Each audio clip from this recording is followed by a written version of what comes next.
Tengan cuidado, la lavadora está mutando. Tendremos que aplicar el protocolo 51.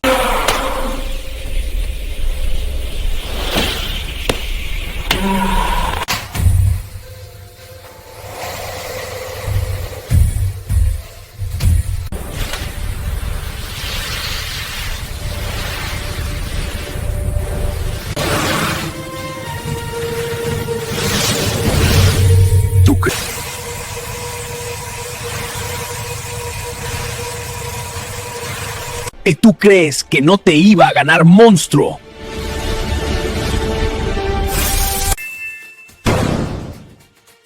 El día de hoy vencimos al monstruo de las lavadoras.